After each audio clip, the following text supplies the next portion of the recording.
আমি কি কর্মক্ষেত্রে আমি কি উন্নতির কথা ভাবি?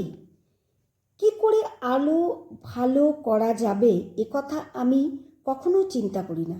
2, প্রতিটি সম্ভাব্য সুযোগে আমি কি আমার কোম্পানি বা কোম্পানির উৎপাদিত পণ্যের সর্বসমক্ষে প্রশংসা করি? 3 মাস আগে আমার কর্মদক্ষতার মান ও পরিমাণ যা ছিল তার চেয়ে এখন কি তা বেড়েছে? 4, আমার পারফরমেন্স অনুযায়ী সহযোগী ও অধস্তন কর্মীদের কাছে আমি কি কর্মসম্পাদন, নিয়মনিষ্ঠা ও শৃঙ্খলাপরায়ণ উজ্জ্বল দৃষ্টান্ত রাখতে পেরেছি? 6 মাস আগের তুলনায় এখন কি আমার পরিবার একটু বেশি সুখী? আমার পরিবার জীবনযাত্রার মান উন্নয়ন কি আমি কোনো পরিকল্পনা অনুসরণ করেছি? আমি কি আমার ছেলে মেয়েদের সামনে উন্নতির সমর্থন হিসেবে কোনো দৃষ্টান্ত রাখছি? গৃহের বাইরে উদ্দীপনামূলক কাজকর্মের সুযোগ পরিবারের সদস্যরা কি পাচ্ছে কি? আমার নিজের উন্নতির কথা কি আমি ভাবি?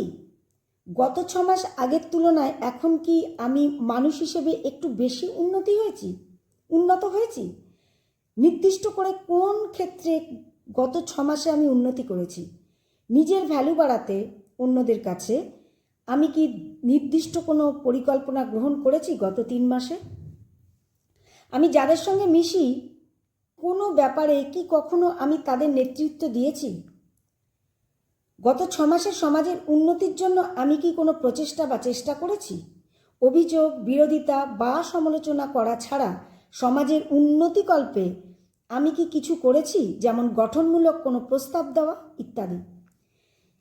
সমাজে মঙ্গলের জন্য কোনো কাজে আমি কখনো নেতৃত্ব দিয়েছি কি? আমার প্রতিবেশী বা সহনাগরিকদের সম্পর্কে আমি কি কখনো ভালো কথা বলি? সময় বার করে নিজের সঙ্গে একান্তে কথা বলুন তো, বিখ্যাত ব্যক্তিত্বের কথা ভাবুন তো। নিজস্ব ক্ষেত্রে যারা সর্বোচ্চ নেতা হয়েছেন, যেমন বুদ্ধদেব, শ্রীরামকৃষ্ণ, শ্রী চৈতন্যদেব, মোজেস, যীশুখ্রিস্ট বা গান্ধীজি, প্রত্যেকেই নিজের একটা নির্দিষ্ট সময় নিজের সঙ্গে কাটাতেন, একান্তে কথা বলতেন নিজের মনের সঙ্গে, উপলব্ধি করার চেষ্টা করতেন অন্তরাত্মাকে। রাজনৈতিক নেতৃবর্গ যেমন নেহেরু, নেতাজি, আবদানি, চার্চিল, বিভিন্ন গুণীজনরা রয়েছেন, প্রত্যেকেই নিজের সঙ্গে কিছুটা সময় কাটাতেন। এমনকি হিটলারও হতে পারতেন না যদি না কয়েক মাস একাকী তাকে জেলে কাটাতে হতো। এর পরিকল্পনাও সৃষ্টি তখনই হয়। তাই নিজেকে সময় দেওয়াটা খুব জরুরি, ভীষণ জরুরি। নিজেকে সবসময় সময় দেওয়া, তাতে সাফল্য আসবেই, আজ নয় কাল। এটা বড় বড় মনীষীরা কিন্তু বলে গেছেন। কিভাবে সফল আনবে সেটা জানতে হলে আমি পরে তোমাদের আরেকটা ভিডিওতে তোমাদের সাথে আলোচনা করব।